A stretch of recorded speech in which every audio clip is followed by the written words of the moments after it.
My partner made everyone believe he was dying of cancer, but after he walked out on me and our baby, I exposed the truth, and now every woman he's lied to knows he used his fake illness to get what he wanted. So my partner told me when we first got together that he has cancer, and if his operation doesn't go well, it could be terminal. He said his treatments have also made him infertile, so imagine our shock and joy when we found out I was expecting at the start of 2024. We now have a beautiful 5-month-old daughter who is perfectly healthy and thriving, and he is in remission. My pregnancy was difficult and lonely because of all the intense treatments he went through while waiting for his operation.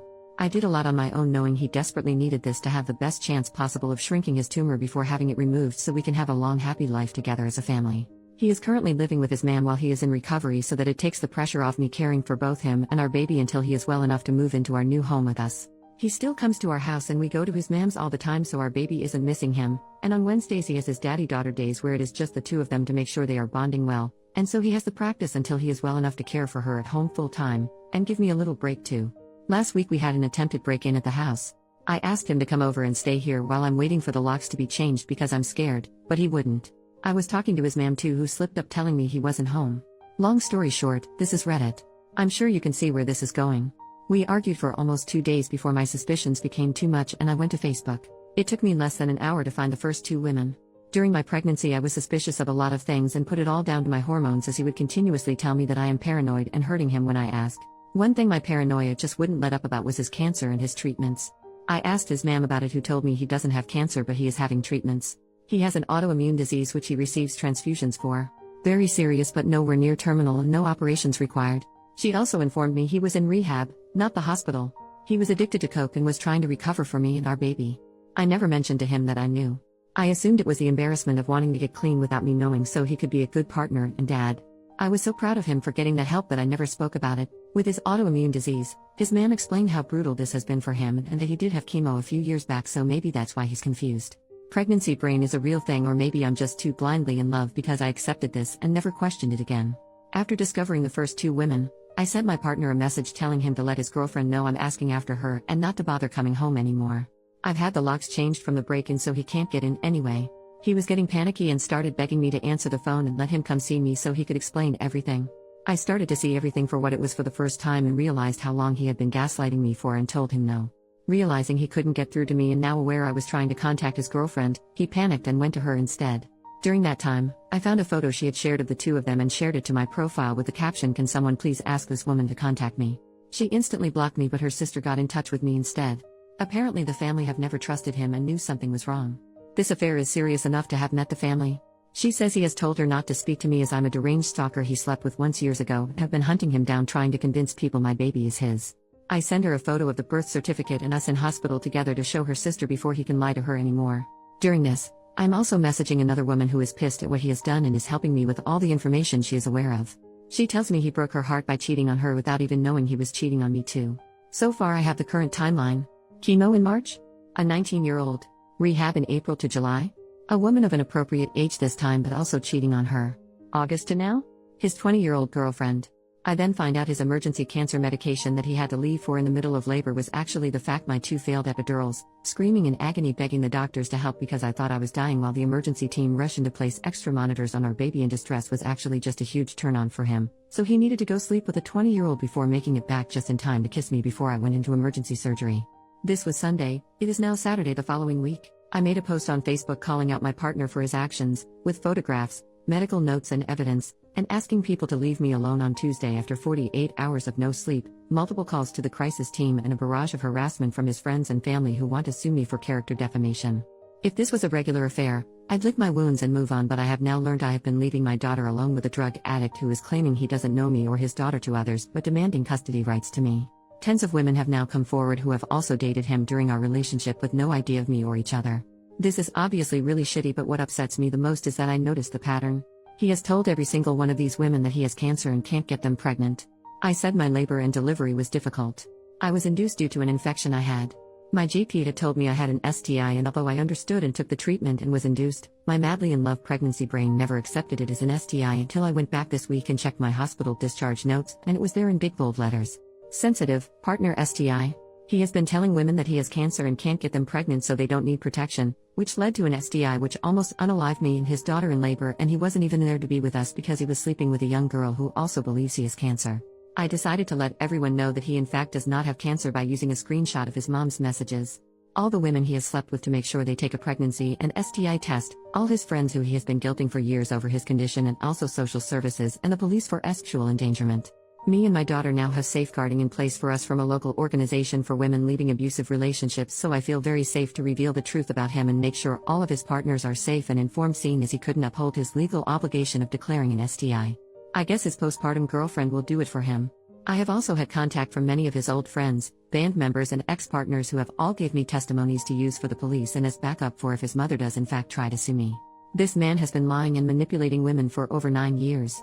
So far everyone is now aware of his lies and I am waiting for my in-person meeting with the police.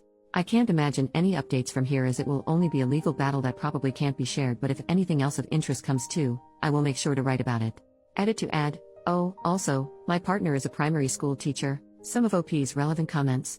Commenter asks about past reports and why nothing was done. OP, it's come to light this week that his ex-partners have been reporting him for years to no avail. His mom is on the school board and her best friend is his head teacher. I'm hoping with the added element of social services this time and an investigation into child endangerment for our daughter, they can't sweep it under the carpet any longer. Commenter asks if authorities were involved. OP, we're in the UK. His complaints have been escalated to Lotto in the past, which is basically our version of what controls the school's judgment over any dangerous situations, but nothing happened. One of his exes have gave me all the details of their report to push that they ignored her and it's escalated to this. Commenter suggests exposing him online. OP, he deleted his Facebook after I made a post on there.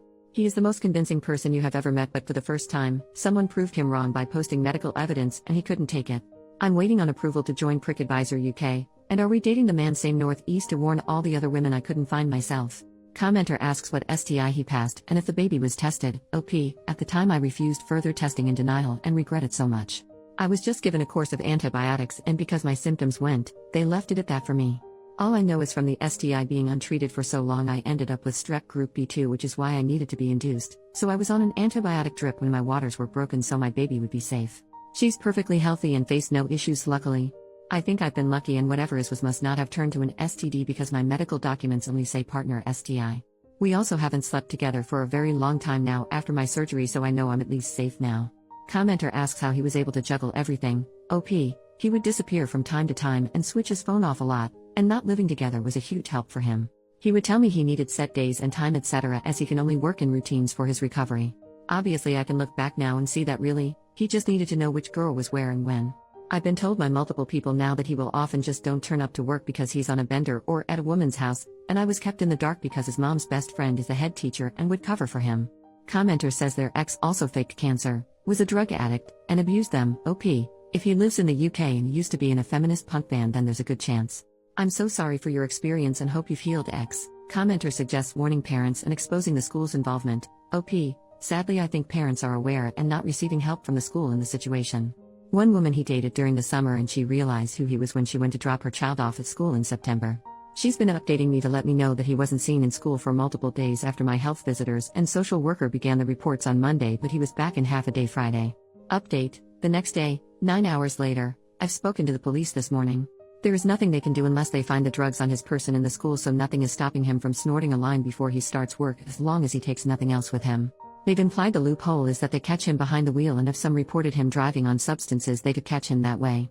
They said they can confirm that multiple reports and investigations have begun before even my report, so they are unable to share much information with me, even though he case involves me, but they told me it is imperative I apply for Clare's Law and have helped me with the application. It can take up to 10 days for my in-person meeting to provide my documents, and then it can take several weeks for the information to be shared with me. Knowing what I do already, I feel sick that they have told me how important it is for me to make this application. I can't believe in a few weeks, he's going to discuss me even further when I receive his police records. My only silver lining is that once I have the police reports, on top of my medical reports, he doesn't stand a chance in family court and me and my girl will be free to restart our lives together. Also another little note, I've been looking for family court advice in a mom support group and have been informed that luckily she's only 5 months old and any name changes can be made before 6 months with only one parent's consent and the witnesses don't need to be his choice, so I will be removing his surname and his grand's name from her middle name, for her to take my surname and not have any more ties to his family. I just wanted to put an apology in here as well as a lot of people have commented on my poor writing. I am a new ma'am who was lacking sleep even before any of this came to light. Everything I've wrote has basically been just a big vent from me. I know I'm no novelist, but I still apologize if it's been difficult to read. Second update, 2 days later, I have managed to provide enough evidence of substance use and emotional blackmail to the police to have a domestic abuse case opened. This is going straight past the school to the highest authority to keep him away from children. This is huge news and gives me such a relief in knowing my child and others will be safe, but I still have that awful feeling of guilt for him. Just 2 weeks ago we called each other bride and groom. I think it's going to take a while to grieve the person I thought I knew while dealing with the one I know now. I hope this is the point he actually goes to rehab instead of lying about it and can find happiness and restart his life. I don't think I want to make any more updates now. I am unbelievably grateful for the kind words and advice, but I originally just wrote this to get my emotions out of my head to help me sleep better. Thank you for letting me get this all off my chest. I didn't expect so many of you to be interested. I think me and my little girl are going to be okay.